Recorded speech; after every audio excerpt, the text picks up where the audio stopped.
નમસ્કાર, સ્વાગત છે ગુજરાત ફર્સ્ટમાં સમાચારો સાથે હું છું દીપિકા। સમાચારની શરૂઆતમાં વાત કરી છે ગોપાલ ઇટાલિયા અને કાંતિ અમૃતિયાની લડાઈમાં હવે નરેશ પટેલની એન્ટ્રી થઈ છે। ચેલેન્જના રાજકારણ અંગે ખોડલધામના નરેશ પટેલનું નિવેદન સામે આવ્યું છે।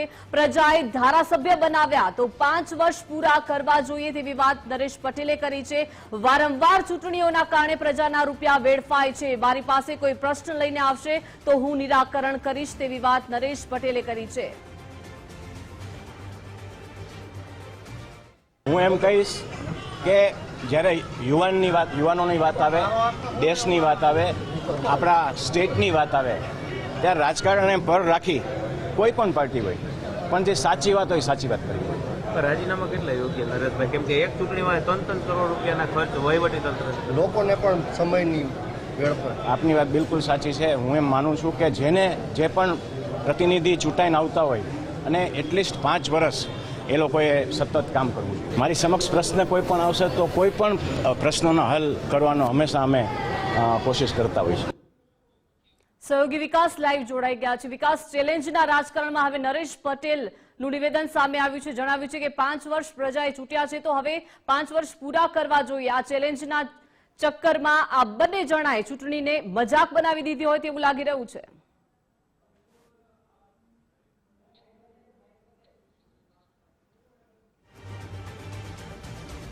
તો ચેલેન્જના રાજકારણ અંગે ખોડલધામના નરેશ પટેલની હવે એન્ટ્રી થઈ છે અને આ લડાઈમાં નરેશ પટેલે નિવેદન આપ્યું છે કે પ્રજાએ ધારાસભ્ય બનાવ્યા તો આ બંને જણાએ 5 વર્ષ પૂરા કરવા જોઈએ અને વારંવાર ચૂંટણીઓના કારણે પ્રજાના રૂપિયા વેડફાય છે। સહયોગી વિકાસ આપણી સાથે લાઈવ જોડાઈ ગયા છે। વિકાસ, ચેલેન્જના રાજકારણમાં હવે ખોડલધામના નરેશ પટેલની એન્ટ્રી થઈ છે। જણાવ્યું છે કે ધારાસભ્ય બનાવ્યા છે તો 5 વર્ષ પૂરા કરવા જોઈએ। આ બંને જણાએ ચૂંટણીને મજાક બનાવી દીધું તેવું લાગી રહ્યું છે। વિકાસ, બિલકુલ આ વાત તો એક સામાન્ય વ્યક્તિ પણ કહી રહ્યો છે કે તમને જ્યારે પ્રજા ત્યાં બેસાડે છે, તમને એ જવાબદારી સોંપે છે તો તમે એ પૂરી કરો, પરંતુ અહમની લડાઈમાં બંને આમને સામને આવી ગયા। પરંતુ નરેશ પટેલ જેની આપણે વાત કરી રહ્યા હતા, એક એવું વ્યક્તિત્વ છે કે જ્યારે પણ રાજકારણની વાત આવે, ગુજરાતના રાજકારણની વાત આવે ત્યારે એ સેન્ટરમાં હોય છે। ભલે પડદા પાછળના ખેલાડી કહેવામાં આવે છે, પરંતુ આ વખતે ફરી એકવાર ચર્ચામાં આવે। જ્યારે ચૂંટણી આવે ત્યારે સવાલ એ થાય કે શું નરેશ પટેલ રાજકારણમાં એન્ટ્રી મારવા જઈ રહ્યા છે? શું નરેશ પટેલ કોઈ નવો પક્ષ તૈયાર કરશે અથવા તો કોઈ એક ગુજરાતના મોટા પક્ષ સાથે જોડાશે? અને આપણે અગાઉ ચર્ચા જોઈ ચૂક્યા છીએ કે નરેશ પટેલ કે જે પ્રશાંત કિશોર સાથે પણ અનેક એવી બેઠકો કરી ચૂક્યા છે, આજે જ્યારે તેમણે નિવેદન આપ્યું છે અહીંયા એવું લાગી રહ્યું છે કે એ સમાધાન કરાવવાના મૂડમાં છે। નરેશ પટેલ જ્યારે નિવેદન આપી રહ્યા છે એનો મતલબ કે જે કાંતિ અમૃતિયા અને ગોપાલ ઇટાલિયા આ બંને વચ્ચે જે મોરેની અત્યારે સ્થિતિ સર્જાઈ છે, શું ખોડલધામ આમાં મધ્યસ્થી કરાવવા માંગે છે? અને બીજી બાજુ આડકતરી રીતે બીજો કોઈ સંદેશ પણ નરેશ પટેલ આપી રહ્યા છે, એ ડિકોડ કરવું પણ જરૂરી છે। ધર્મેશભાઈ અમારી સાથે જોડાઈ ગયા છે। ધર્મેશ, જ્યારે આ કાંતિ અમૃતિયા અને ગોપાલ ઇટાલિયાનો આખો મામલો ચાલી રહ્યો છે એમાં નરેશ પટેલ જ્યારે વચ્ચે આવ્યા તો એ શું સંદેશ અને સંકેત આપી રહ્યા છે? વિકાસ, આમ તો નરેશ પટેલ ખોડલધામના જે કહી શકાય કે ચેરમેન અને સ્થાપક જે કહી શકાય, એમનો 60મો જન્મદિવસ હતો અને એ જન્મદિવસે અવસરે મીડિયા સમક્ષ આવ્યા ત્યારે સૌથી સૌરાષ્ટ્ર અને ગુજરાતના રાજકારણમાં ઉમા ખોડલના જે સંતાન કહી શકાય, કડવા પાટીદાર કે લેવા પાટીદાર કે જે કાંઈ, એ બાબતે નરેશ પટેલે જે કીધું કે કાંતિ અમૃતિયા હોય કે ગોપાલ ઇટાલિયા હોય, આ બંને જે સત્તામાં જ્યારે તમને મળી હોય એટલે લોકપ્રતિનિધિ બન્યા હોય, લોકોએ તમને ચૂંટ્યા હોય ત્યારે 5 વર્ષ રાજકારણમાં પૂરા કરવા જોઈએ। બીજી એમણે જે વાત કરી એ કે મારી પાસે કદાચ કાંઈ સમાધાનકારી માટે આવશે તો હું પ્રયત્ન કરીશ। આ બહુ સૂચિતાર્થ વસ્તુ છે। મેં આપને જે કીધું કે ઘણા વખતથી પાટીદાર એક મંચ ઉપર આવે એવી જે વાત છે, એમાં જે મહત્વનું આજનું જે નિવેદન કહી શકાય, ભલે સૂચક છે, મીડિયામાંથી પૂછેલો પ્રશ્ન છે કે કદાચ તમારી પાસે આ મધ્યસ્થી આવશે તો સમાધાનમાં આવશે તો હું પ્રયત્ન કરીશ। આ બહુ મોટી વાત છે નરેશ પટેલની, કારણ કે નરેશ પટેલે બંને પ્રતિનિધિ જે છે એ પાટીદાર છે અને બંનેને એક સૂચન તો એવું આપ્યું કે લોકોના પ્રતિનિધિ છે, લોકોના પ્રશ્નોથી તમારે એમનો આખો જે તમારો 5 વર્ષનો કાર્યકાળ પૂરો કરવો જોઈએ। એવા સમયે તમે આ રીતે જે વાત થાય એ યોગ્ય નથી। પોતે સંમત થયા છે કે 5 વર્ષ પૂરા કરવા જોઈએ, મહત્વની વાત છે। બીજી વાત જ્યારે પૂછવામાં આવી ત્યારે એમણે કીધું કે કંઈ સમાધાન માટે મારી પાસે આવશે તો વેલકમ, એટલે વેલકમ જેવું જ છે। એટલે એવા સંજોગોમાં નરેશ પટેલનું આ સૂચક નિવેદન ખૂબ જ મહત્વનું છે અને જેને કહી શકાય ને કે ખોડલધામ કે ઉમાધામ બંને એક જ પાટીદાર છે, એટલે ઉમા ખોડલ બોલાય જ છે. એટલે એવા સંજોગોમાં જ્યારે આ વાત થઈ હોય ત્યારે એક ગુજરાતના રાજકારણમાં, સૌરાષ્ટ્રના રાજકારણમાં આજે નરેશ પટેલનું આ નિવેદન ચર્ચામાં છે એ હકીકત છે. અચ્છા, તો સમાધાનના કોઈ એમાં એંધાણ કે સંકેત આપને લાગી રહ્યા છે એ વિશે પણ આપણે વાત કરીશું. આપણી સાથે રાજકીય વિશ્લેષક વરિષ્ઠ પત્રકાર જગદીશભાઈ મહેતા લાઈવ જોડાઈ ગયા છે. જગદીશભાઈ, આપનું ગુજરાત ફર્સ્ટમાં સ્વાગત છે.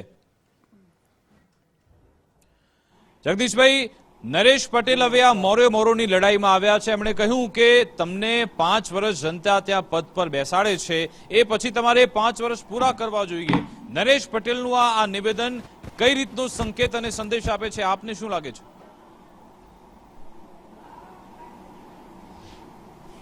જુઓ, નિવેદન નરેશ પટેલનું નથી.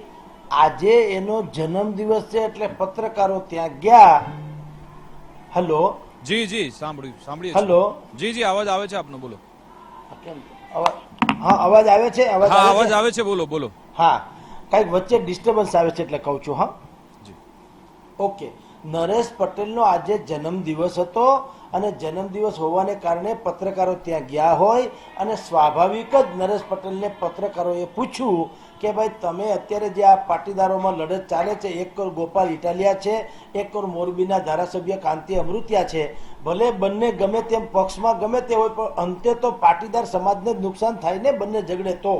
એટલે તમે આમાં કઈ મધ્યસ્થી કરશો ખરા?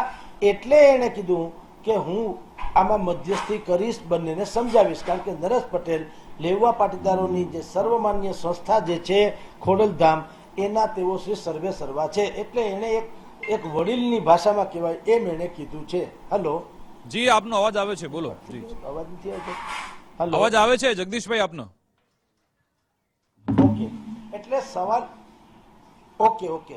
તો સવાલ એ છે કે પત્રકારોએ પૂછેલા પ્રશ્નના ઉત્તરમાં નરેશભાઈ આ કીધું. નરેશભાઈ મોરો ભટકાઈ ગયા અને હવે એ સામેથી કૂદી પડે એવું નથી થયું. નંબર 1. નંબર 2, એણે ભૂતકાળમાં આવી વાત કરી હતી કે જયેશ રાદડિયાની સાથે અમે લોકો સમાધાન કરાવી દેશું. જયેશ રાદડિયા અને જે બાકીના લોકો લડતા હતા એની વચ્ચેની વાત પણ જયેશભાઈએ કરી હતી, પણ એમાંય મેળ પડ્યો નથી. શું કામ?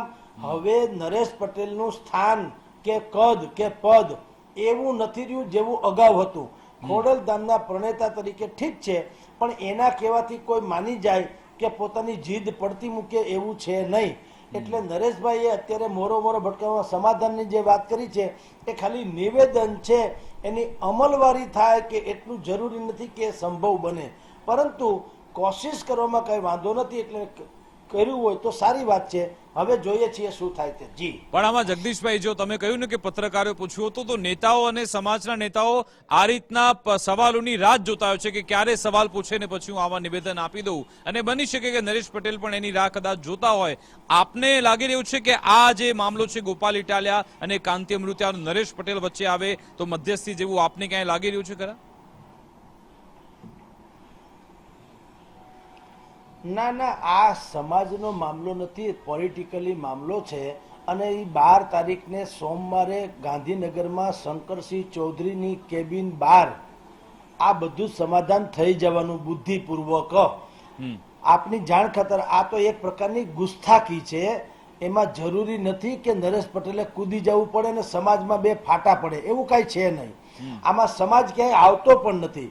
માત્ર પોલિટિકલી વોર છે, અને પોલિટિકલી વોર છે એ પોલિટિકલી રીતે સમવાઈ જશે. આ તો હાસ્યાસ્પદ એવી ઓફર પણ છે અને હાસ્યાસ્પદ એવી પડકાર પણ છે.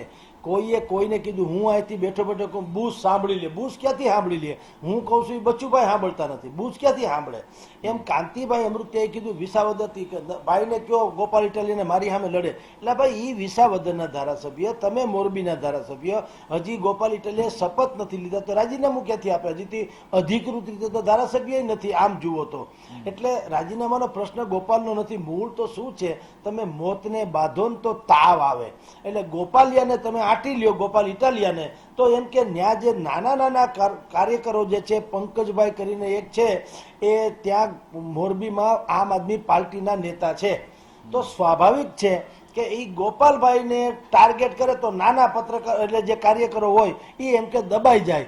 એવી ગણતરીથી કાંતિભાઈ બોલ્યા હતા. કે ભાઈ ગોપાલ ઇટાલિયાને કયો કે મોરબીમાં લડવા આવે, પણ ક્યાંય કોઈ દિવસ આ તાળા મેળ મળે નહીં. કાલ સવારે ગોપાલ ઇટાલિયા એમ કે નરેન્દ્ર મોદીમાં તાકાત હોય તો વિસાવદર જીતી બતાવે, આવું હાલે ક્યાંય? ટ્રમ્પ છે, ડોનાલ્ડ ટ્રમ્પ, એમાં તાકાત હોય તો આવે એમ કે રાજુલામાં હીરાભાઈ સોલંકી સામે લડી બતાવે, તો એવું હોય ક્યાંય? આવું ન હોય.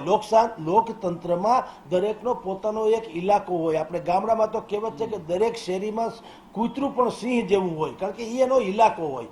તો નરેશભાઈ, અરે ભાઈ આપણા ગોપાલ ઇટાલિયા વિસાવદરમાં છે, ભાઈ આપણા કાંતિ અમૃતિયા મોરબીમાં છે. આવી રીતે મોરે મોરા ભટકાવો એમ ચાલે પણ નહીં. એવી રાજનીતિ હોય નહીં. જનતાને બીજાય ઘણા કામ છે મત આપવા સિવાયના. જનતા પાસે પૈસા નથી તેલ ગોળ ઘી લેવાના, સાતમ આઠમ ઉજવવાના, જનતા પાસે પૈસા નથી બસના વગેરે. જી જગદીશભાઈ, આમાં ચર્ચા નરેશ પટેલની અત્યારે એટલા માટે થઈ રહી છે કારણ કે આ સવાલ તે સ્કીપ પણ કદાચ કરી શકતા હોત. ઘણા બધા એવા સવાલો છે ના પાડી દે છે કે નો કમેન્ટ્સ, પરંતુ આ બાબતના જવાબ તે આપે છે. એટલે શું ભલે નરેશ પટેલ ના પાડતા હોય, પરંતુ પડદા પાછળની જે રાજકારણની રમતો હોય છે કરતા જ હોય છે અને કરવા કદાચ માંગે છે. અગાઉ આપણે જોયું હતું ઘણા બધા પ્રકરણ કે તે એક પક્ષમાં જોડા માંગતા હતા. પ્રશાંત કિશોર સાથે ઘણી બધી બેઠક કરી હતી. નરેશ પટેલ આ રાજકારણમાં સતત એક્ટિવ રહેવા માંગે છે અથવા તો 2027 માટે પણ કોઈ જમીન તપાસી રહ્યા છે, તલાશી રહ્યા છે, એ આપ કહી શકો?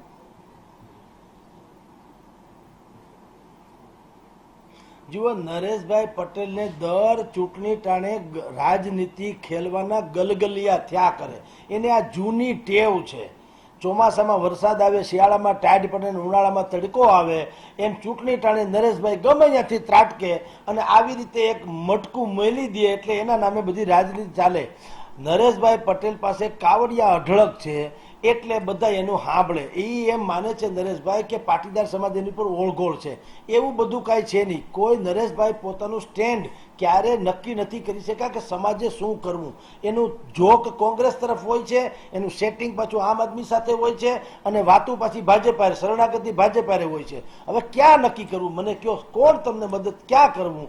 કોંગ્રેસમાં જવું, આમ આદમીમાં જવું કે ભાજપમાં જવું?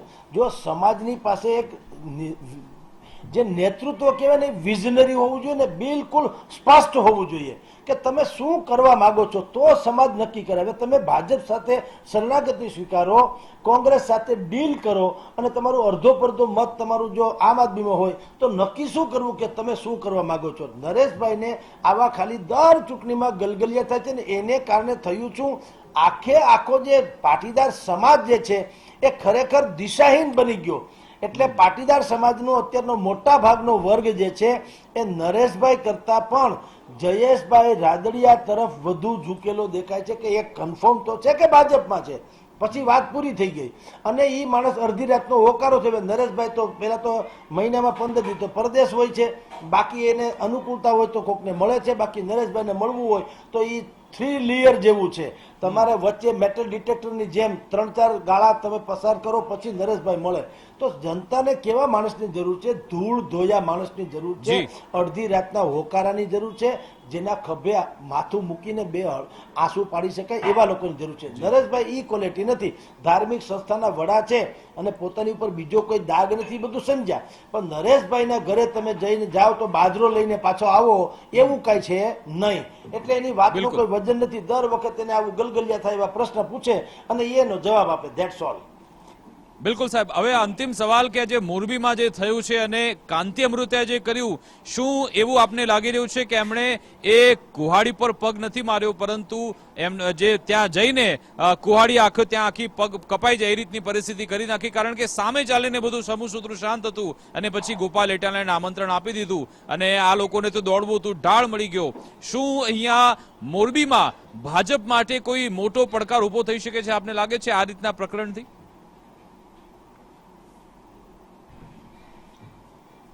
કાંતિભાઈ અમૃતિયાએ શાંત તળાવડીમાં કાંકરી ફેંકીને વમળો સર્જ્યા હાથે કરીને. ઘણા લોકોને આપણે કહીએ ને પેટ ચોળીને સૂળ ઊભું કર્યું.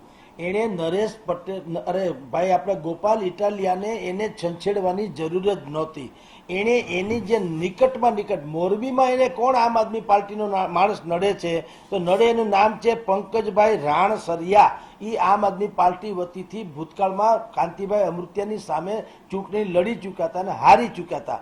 હવે એણે ત્યાં શું કર્યું છે તમામ સોસાયટીઓમાં એક સરખી પેટર્નનું યુદ્ધ શરૂ કરાયું, નાગરિકી યુદ્ધ. નાગરિક પોતે પોતાનો હક માગે અને અધિકારીઓને ફરજ પાડે કે તમે અમારા વિસ્તારમાં આટા મારો.